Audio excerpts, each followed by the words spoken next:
जय हिंद, नमस्कार। एक बार फिर स्वागत है आप सभी का। ये बहुत बड़ा खुलासा है, आप दिल थाम के बैठिए।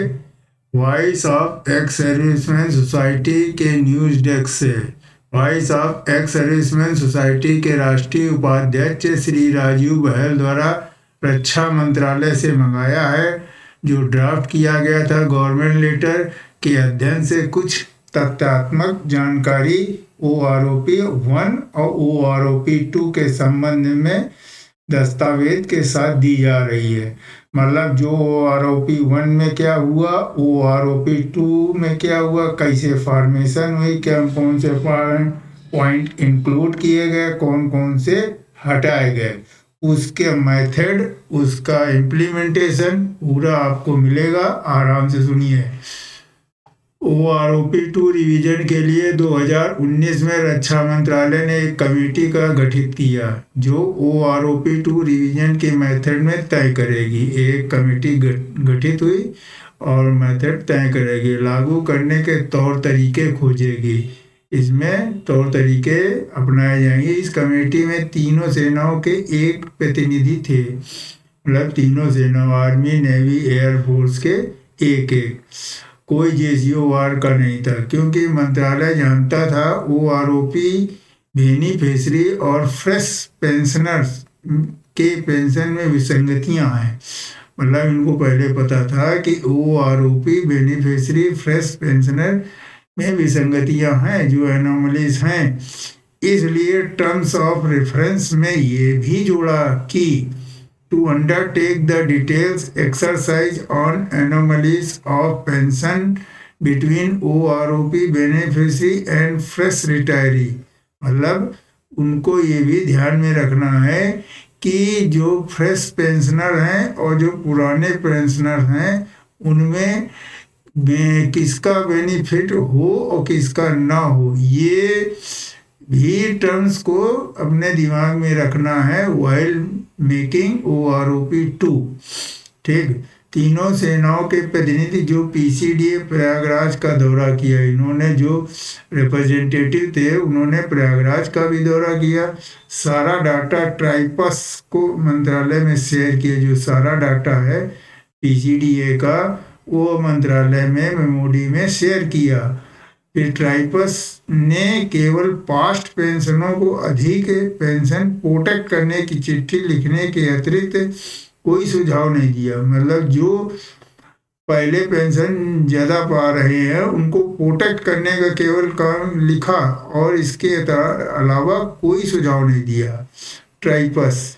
जबकि ट्राइपस इस रिवीजन की पूरी प्रक्रिया में शामिल थे। जो ट्राइपस हैं इस रिवीजन की पूरी प्रक्रिया में शामिल थे। शायद वो ऑफिसर के बढ़ते पेंशन से संतुष्ट थे। मतलब ऑफिसर की पेंशन बढ़ रही है तो वो संतुष्ट थे, और जवान JCO उनकी प्राथमिकता प्रायोरिटी में एज यूजुअल नहीं। जो JCO जवान है वो से क्या लेना देना। फिर अगला पॉइंट, ये कमेटी अपने कार्य में लगी हुई थी। कमेटी काम कर रही थी। 7 CPC में प्रथम फार्मूला के तहत PCDA डाटा अपडेट करने में लगा हुआ था।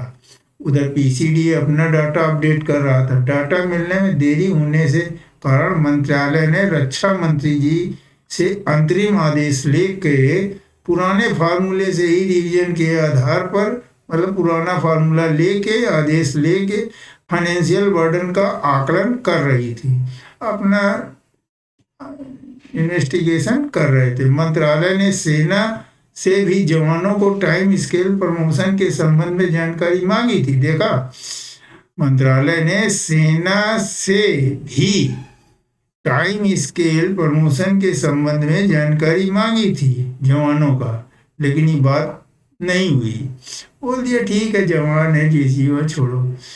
ये सब प्रक्रिया चल रही थी। इसी बीच जनरल सतवीर ने अपनी टांग अड़ा दी। देखो, ये सब प्रक्रिया चल रही थी। इसी बीच जनरल सतवीर ने नेतृत्व वाला गुट OROP 1 के रिवीजन के बाद कोर्ट में था।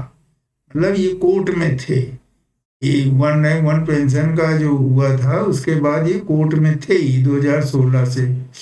ऐसा प्रतीत हो रहा था कि ओआरओपी के पुराने फार्मूले पर कोर्ट का मुहर लगवाना चाहते हैं। मतलब जो ओआरओपी 2 है उसी पे मुहर लगवा दो, क्योंकि जेसीओआर के संबंध में कागज भेजने के बावजूद भी कोर्ट के रिकॉर्ड में नहीं लाए, कोर्ट के रिकॉर्ड में भी नहीं दिया कि बढ़ न जाए कहीं, और ना ही कोई अन्य फैक्ट जमान जेसीओ के संबंध में रखा, और ना ही कोई चीज बताई गई जेसीओ और जमान के संबंध में। सुप्रीम कोर्ट को भी नहीं बताया। सुप्रीम कोर्ट का फैसला ने ओआरओपी के फार्मूले को सही पाया, और सुप्रीम कोर्ट क्या करे, जैसा दिखाओगे वैसे ही मानेगा। सुप्रीम कोर्ट ने कहा ये फार्मूला सही है, और एक तरह से ऑफिसर लॉबी ने ओआरओपी पुराने फार्मूले से ही पुनः रिवाइज करने के लिए सरकार को मजबूर किया। देखा, मतलब पुराने फार्मूले से ही लॉबी ऑफिसर लॉबी ने इसको रिवाइज करने के लिए सरकार को मजबूर कर दिया। सरकार को जैसा बताओगे वैसे ही परोसेगी, और सारा फायदा पुनः अधिकारी पुनः ले गए। देख लो, पूरा बेनिफिट ले गए। ओआरओपी 2 टेबल का अध्ययन से यह जानकारी हुई 7 सीपीसी के पे मैट्रिक्स से अधिकतम और यह अधिकतम करीब सभी अधिकारी पहुंच गए। पूरा लाभ ऑफिसर को मिल गया।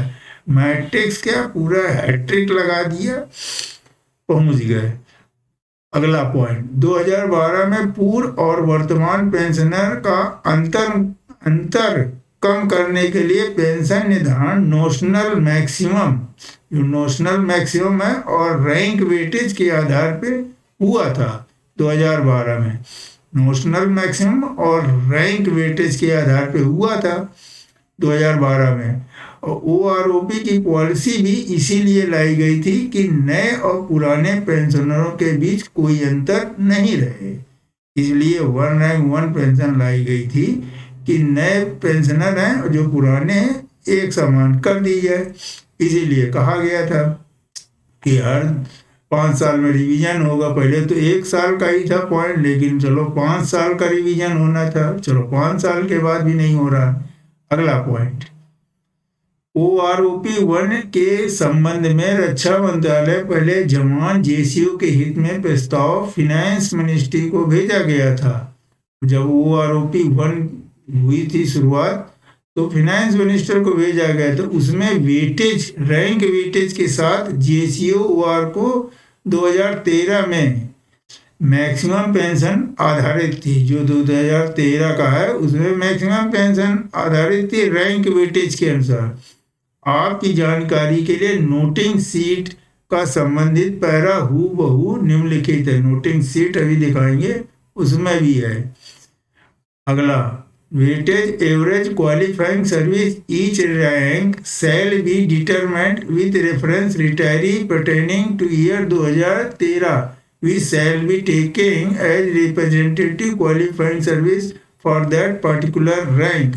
2013 में जो रैंक वेटेज के आधार पे जेसीओआर को फिनेंस मिनिस्टर को भेजा गया था जेसीओ जवान के हित में, लेकिन ये कुछ नहीं हुआ। Taking maximum pension drawn in जो बेस ईयर 2013 का माना था each rank and group case of PBOR on weightage qualifying service representative pension for all officers PBOR that rank and group. लेकिन यहाँ तो कोई रैंक नहीं, कोई ग्रुप ही नहीं, कुछ नहीं। तो इसमें लिखा हुआ है clear, maximum pension shall be determined from pension drawn in rank and group across 3 services. ये था अगला पॉइंट। लेकिन इससे सरकार का बजट ज्यादा हो रहा था। बताइए, खर्चा कम करने के लिए जवान जेसीओ को ही बलि का बकरा बना दिया गया और रैंक वेटेज को ना माना गया, मैक्सिमम के स्थान पर एवरेज किया गया।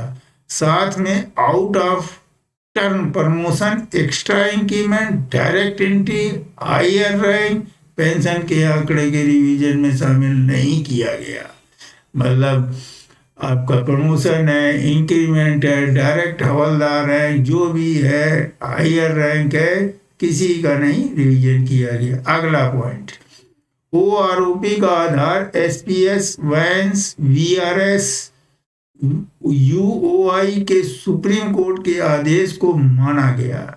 जो SPS है, वैंस है, VRS है, जो भी आपके हैं आदेश को माना गया। OROP के रिवीजन में नोटिंग में यह कहा गया कि सुप्रीम कोर्ट के आदेश के प्रिंसिपल्स को शामिल किया जाए, लेकिन बजट कम रखने के कारण जवान JCO की OROP में सुप्रीम कोर्ट के ऑर्डर को डाइल्यूट किया गया।